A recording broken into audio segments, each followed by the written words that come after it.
तो फाइनली समर सिंह गिरफ्तार हो चुका है। एक तरफ जहां आकांक्षा दुबे के घर में माँ बाप अपनी बेटी की 13वीं कर रहे थे, वहीं आकांक्षा की 13वीं के दिन समर सिंह जेल की सलाखों के पीछे पहुंच गए हैं। समर सिंह की गिरफ्तारी के वक्त जो ड्रामा हुआ, समर सिंह ने कैसे एक बार फिर से पुलिस को चकमा देने की कोशिश की, और जो कुछ भी हुआ उसकी लगातार कवरेज हम आप तक पहुंचा रहे हैं। और अब नया अपडेट आ रहा है कि जो समर सिंह पुलिस को अपना रौब दिखा रहा था, वो जेल पहुंचते ही गिड़गिड़ाने लग गया। समर सिंह की सारी हेकड़ी जेल को देखते ही निकल गई, और इसके बाद तो समर सिंह बुरी तरह रोने लगा और पुलिस के सामने पूरा सच उगल दिया। 26 तारीख को जो हुआ उसे लेकर समर सिंह तोते की तरह बोल पड़ा, और जान के बदले जान की बात सुनकर तो समर सिंह बुरी तरह घबरा गया। तो जेल पहुंचने के बाद समर सिंह पर जो अपडेट आ रही है आपको विस्तार से बताते हैं, और ये भी बताते हैं कि आखिर समर सिंह पकड़ा गया, मगर संजय सिंह कहाँ है। तो आप भी अपनी राय कमेंट में इसे लेकर जरूर रखें और वीडियो को ज्यादा से ज्यादा लोगों तक जरूर पहुंचाएं, और चैनल के साथ जुड़कर चैनल को सब्सक्राइब कर हमारी आवाज बने। तो समर सिंह को वाराणसी की क्राइम ब्रांच ने गाजियाबाद में दबोच लिया। यहाँ समर सिंह पिछले 7 दिन से छुपा हुआ था। गाजियाबाद की राजनगर एक्सटेंशन में एक सोसाइटी में छुपकर बैठा हुआ था। वाराणसी पुलिस ने आधी रात में सादी वर्दी में सोसाइटी में धावा बोल दिया और सोसाइटी के एफ टावर के एक अपार्टमेंट से समर सिंह को अरेस्ट कर लिया। हालांकि इस दौरान समर सिंह ने खूब ड्रामा किया, भागने की कोशिश भी की।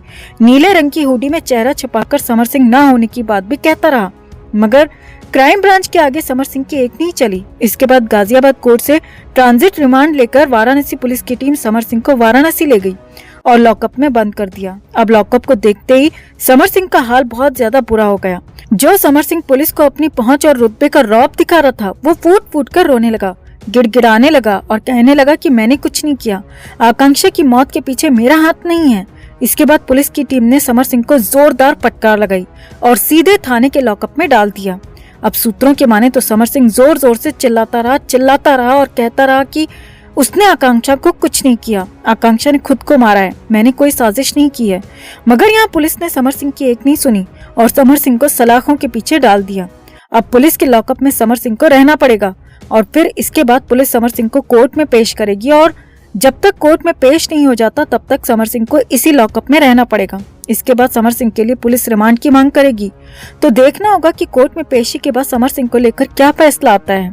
वो पुलिस की रिमांड में रहेगा या फिर जेल में, ये देखने वाली बात होगी। वहीं इधर समर सिंह की गिरफ्तारी के बाद आकांक्षा दुबे की मां के वकील शशांक शेखर त्रिपाठी ने इसे पहली जीत करार दिया है और कहा है कि अभी तो लड़ाई का पहला कदम आगे बढ़ाया है। इंसाफ की लड़ाई बहुत लंबी होती है और हम समर सिंह को सजा दिलाकर ही दम लेंगे। एडवोकेट त्रिपाठी ने कहा कि सबसे पहला काम तो हमें ये करना है कि समर सिंह के खिलाफ जिस धारा में केस दर्ज किया गया है उसे बदलवाना है, क्योंकि शुरुआत में आकांक्षा दुबे की मां मधु दुबे बहुत ज्यादा सदमे में थी और कानून की ज्यादा जानकारी न होने के अभाव में पुलिस ने उनकी शिकायत को धारा 306 में दर्ज किया, जबकि आकांक्षा दुबे की मां समर सिंह के खिलाफ धारा 302 के तहत केस दर्ज करवाना चाहती थी। उस वक्त वो अपनी सुध-बुध पूरी तरह खो चुकी थी। बेटी के जाने का झटका इतना बड़ा था कि वो 306 और 302 में फर्क नहीं समझ पाई और पुलिस ने उलझा कर उनकी एफआईआर को 306 में दर्ज किया। मगर हमारी पहली कोशिश है कि हम समर सिंह के खिलाफ 302 के तहत केस दर्ज करवाएंगे ताकि आकांक्षा को पूरा इंसाफ मिले। आकांक्षा के इंसाफ के लिए हम पूरी जी जान लगा देंगे। एडवोकेट त्रिपाठी ने कहा कि आकांक्षा दुबे की मां की सिर्फ एक ही मांग है और वो है जान के बदले जान, यानी उनकी बेटी के गुनहगारों को फांसी की सजा मिले, तभी जाकर आकांक्षा को पूरा इंसाफ मिलेगा। एडवोकेट की माने तो समर सिंह की गिरफ्तारी से पहले आकांक्षा की मां को लगातार धमकियां मिल रही थीं। केस वापस लेने को लेकर धमकाया जा रहा था, मगर एक बेटी को खो चुकी मां बिल्कुल भी नहीं डरी और वो पूरी शिद्दत के साथ अपनी बेटी को इंसाफ दिलाने के लिए डटी रही और जब तक सजा नहीं मिलती वो डटी रहेंगी। अब समर सिंह की गिरफ्तारी तो हो चुकी है, मगर बड़ा सवाल ये है कि दूसरा आरोपी संजय सिंह कहाँ है, उसे क्यों नहीं गिरफ्तार किया गया। अगर समर सिंह गाजियाबाद की सोसाइटी में छिपा था तो संजय सिंह कहाँ है। संजय सिंह की गिरफ्तारी में इतना वक्त क्यों लग रहा है, क्योंकि दोनों पर आकांक्षा की मां ने केस दर्ज करवाया है। समर सिंह की गिरफ्तारी के बाद संजय सिंह का पकड़ा जाना और भी ज्यादा जरूरी है, क्योंकि अगर संजय सिंह बाहर रहा तो आकांक्षा के परिवार को हमेशा जान का खतरा सताता रहेगा। फिलहाल वाराणसी पुलिस संजय सिंह के बारे में कुछ भी बोलने को तैयार नहीं है और समर सिंह की गिरफ्तारी को लेकर ही बात कर रही है। मगर बड़ा सवाल यह है कि संजय सिंह को अब तक गिरफ्तार क्यों नहीं किया गया। तो फिलहाल समर सिंह अपनी असली जगह पर पहुंच गया है। थाने के लॉकअप में समर सिंह पहुंच चुका है और कोर्ट के आदेश के बाद जल्दी समर सिंह को जेल भी नसीब हो जाएगी। एक परिवार से उनकी बेटी छीनने वाले और लाखों फैंस की चहेती एक्ट्रेस को छीनने वाले समर सिंह को क्या सजा मिलनी चाहिए? क्या आकांक्षा की मां की मांग एकदम जायज है? क्या जान के बदले जान ही सबसे बड़ी सजा होगी? आप क्या कहते हैं? कमेंट में से लेकर आप भी अपनी बात, अपनी राय जरूर रखें और वीडियो को ज्यादा से ज्यादा लोगों तक जरूर पहुंचाएं। तो आकांक्षा दुबे मामले में पहली बड़ी अपडेट ये है कि समर सिंह को सामने आना ही पड़ा है। 10 दिन से फरार समर सिंह को बाहर आना ही पड़ा है। जहां एक तरफ पुलिस समर सिंह और उसके भाई संजय सिंह की तलाश में जुटी है, वहीं इस बीच खबर आ रही है कि आकांक्षा दुबे केस में मुख्य आरोपी माने जा रहे समर सिंह ने कोर्ट में अपने बचाव के लिए याचिका डाली है। जी हाँ, भोजपुरी सिंगर समर सिंह और उनके भाई संजय सिंह ने अपने बचाव के लिए कोर्ट का दरवाजा खटखटाया है। खबर है कि आकांक्षा दुबे केस के मद्देनजर समर सिंह ने इलाहाबाद कोर्ट में अपने ऊपर लगे एफआईआर को रद्द करने के लिए याचिका डाली है। 4 अप्रैल को समर सिंह ने कोर्ट में अपनी ये दलील रखी है और खुद को बेकसूर बताया है और आकांक्षा की मां मधु दुबे की एफआईआर को निरस्त करने की मांग कोर्ट से की है। समर सिंह ने अपनी याचिका में लिखा है कि आकांक्षा दुबे की मौत में उनका कोई हाथ नहीं है।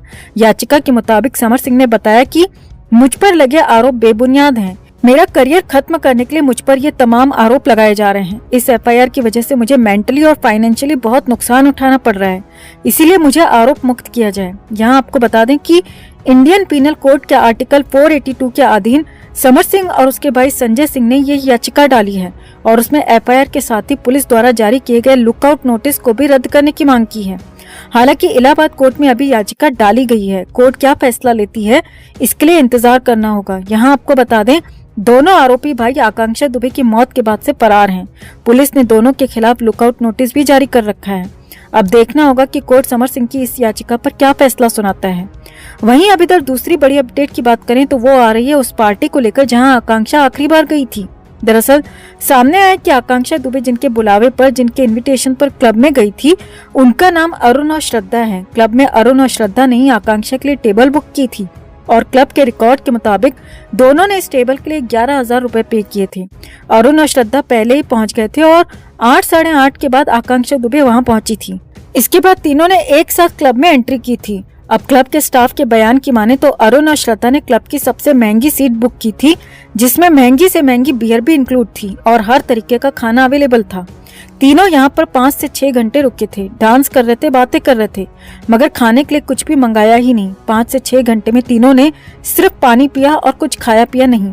क्लब के स्टाफ की माने तो पहले तो सब नॉर्मल लग रहा था, मगर धीरे धीरे सिर्फ आकांक्षा मैडम ही डांस कर रही थी और दोनों सिर्फ खड़े थे और दोनों के बीच कुछ इशारों में बातें हो रही थी।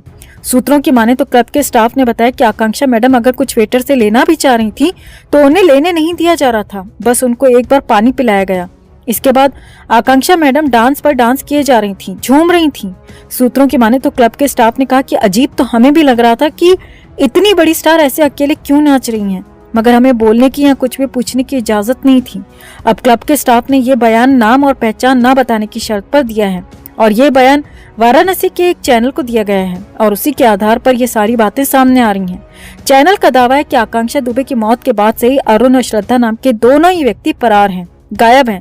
अब बात है तो हैरानी की दोस्तों कि 11,000 में टेबल बुक करने के बाद भी तीनों ने कुछ नहीं खाया और आकांक्षा अगर खाना चाह भी रही थी तो उसे खाने नहीं दिया गया। तभी तो आकांक्षा के पेट में न खाना था, न शराब और न ही किसी तरीके का लिक्विड।